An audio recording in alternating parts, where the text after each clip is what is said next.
Chapter 11. When the ladies removed after dinner, Elizabeth ran up to her sister, and seeing her well guarded from cold, attended her into the drawing room, where she was welcomed by her two friends with many professions of pleasure, and Elizabeth had never seen them so agreeable as they were during the hour which passed before the gentlemen appeared. Their powers of conversation were considerable. They could describe an entertainment with accuracy, relate an anecdote with humor, and laugh at their acquaintance with spirit. But when the gentlemen entered, Jane was no longer the first object. Miss Bingley's eyes were instantly turned toward Darcy, and she had something to say to him before he had advanced many steps. He addressed himself to Miss Bennet with a polite congratulation. Mr. Hurst also made her a slight bow and said he was very glad, but diffuseness and warmth remained for Bingley's salutation. He was full of joy and attention.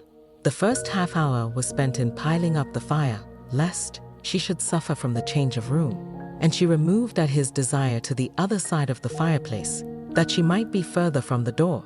He then sat down by her and talked scarcely to anyone else. Elizabeth, at work in the opposite corner, saw it all with great delight. When tea was over, Mr. Hurst reminded his sister-in-law of the card table, but in vain. She had obtained private intelligence that Mr. Darcy did not wish for cards, and Mr. Hurst soon found even his open petition rejected. She assured him that no one intended to play, and the silence of the whole party on the subject seemed to justify her. Mr. Hurst had therefore nothing to do but to stretch himself on one of the sofas and go to sleep. Darcy took up a book, Miss Bingley did the same, and Mrs. Hurst, principally occupied in playing with her bracelets and rings, joined now and then in her brother's conversation with Miss Bennet. Miss Bingley's attention was quite as much engaged in watching Mr. Darcy's progress through his book as in reading her own, and she was perpetually either making some inquiry or looking at his page. She could not win him, however, to any conversation. He merely answered her question and read on. At length, quite exhausted by the attempt to be amused with her own book, which she had only chosen because it was the second volume of his, she gave a great yawn and said, "How pleasant it is to spend an evening in this way. I declare after all there is no enjoyment like reading. How much sooner one tires of anything than of a book. When I have a house of my own, I shall be miserable if I have not an excellent library." No one made any reply. She then yawned again, threw aside her book, and cast her eyes round the room in quest for some amusement. When hearing her brother mentioning a ball to Miss Bennet, she turned suddenly towards him and said, "By the by, Charles, are you really serious in meditating a dance at Netherfield?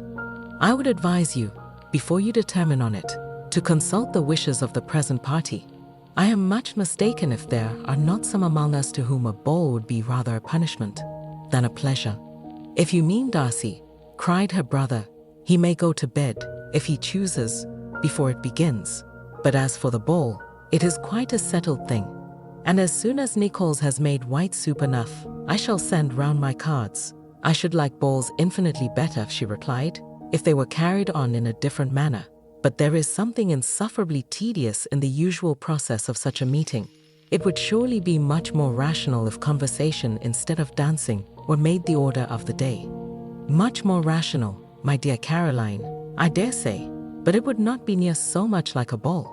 Miss Bingley made no answer, and soon afterwards she got up and walked about the room. Her figure was elegant, and she walked well, but Darcy, at whom it was all aimed, was still inflexibly studious. In the desperation of her feelings, she resolved on one effort more, and, turning to Elizabeth, said, "Miss Eliza Bennet, let me persuade you to follow my example, and take a turn about the room. I assure you it is very refreshing after sitting so long in one attitude." Elizabeth was surprised, but agreed to it immediately. Miss Bingley succeeded no less in the real object of her civility. Mr. Darcy looked up. He was as much awake to the novelty of attention in that quarter as Elizabeth herself could be, and unconsciously closed his book. He was directly invited to join their party, but he declined it, observing that he could imagine but two motives for their choosing to walk up and down the room together, with either of which motives his joining them would interfere. What could he mean? She was dying to know what could be his meaning. and asked Elizabeth whether she could at all understand him. Not at all, was her answer. But depend upon it, he means to be severe on us, and our surest way of disappointing him will be to ask nothing about it. Miss Bingley, however, was incapable of disappointing Mr. Darcy in anything, and persevered therefore in requiring an explanation of his two motives. "I have not the smallest objection to explaining them," said he, as soon as she allowed him to speak. "You either choose this method of passing the evening because you are in each other's confidence and have secret affairs to discuss, or because you are conscious that your figures appear to the greatest advantage in walking. If the first, I would be completely in your way, and if the second, I can admire you much better as I sit by the fire." "Oh, shocking!" cried Miss Bingley. "I never heard anything so abominable. How shall we punish him for such a speech?" "Nothing so easy, if you have but the inclination," said Elizabeth. "We can all plague and punish one another, tease him, laugh at him. Intimate as you are, you must know how it is to be done. But upon my honor, I do not. I do assure you that my intimacy has not yet taught me that. Tease calmness of manner and presence of mind. No, feel he may defy us there. And as to laughter, we will not expose ourselves, if you please, by attempting to laugh without a subject. Mr. Darcy may hug himself. Mr. Darcy is not to be laughed at," cried Elizabeth. "That is an uncommon advantage, and uncommon I hope it will continue, for it would be a great loss to me to have many such acquaintances. I dearly love a laugh. Miss Bingley," said he, "has given me more credit than can be. The wisest and the best of men, nay, the wisest and best of their actions, may be rendered ridiculous by a person whose first object in life is a joke." "Certainly," replied Elizabeth, "there are such people, but I hope I am not one of them. I hope I never ridicule what is wise and good.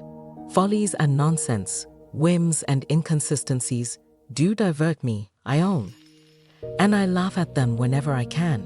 But these, I suppose, are precisely what you are without.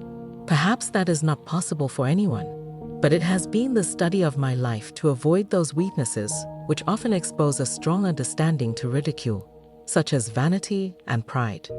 Yes, vanity is a weakness indeed, but pride, where there is a real superiority of mind, pride will be always under good regulation. Elizabeth turned away to hide a smile. "Your examination of Mr. Darcy is over, I presume," said Miss Bingley. "And pray what is the result?"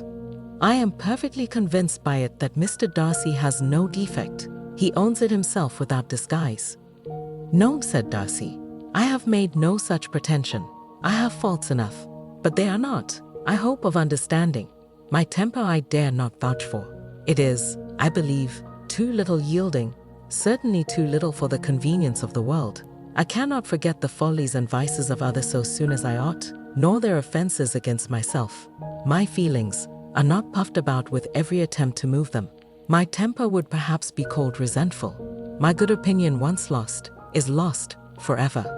"That is a failing indeed," cried Elizabeth. "Implacable resentment is a shade in a character, but you have chosen your fault well. I really cannot laugh at it. You are safe from me. There is, I believe, in every disposition a tendency to some particular evil, a natural defect, which not even the best education can overcome. And your defect is to hate everybody. And yours," he replied with a smile, "is willfully to misunderstand them." "Do let us have a little music," cried Miss Bingley, tired of a conversation in which she had no share. "Louisa, you will not mind my waking Mr. Hurst?"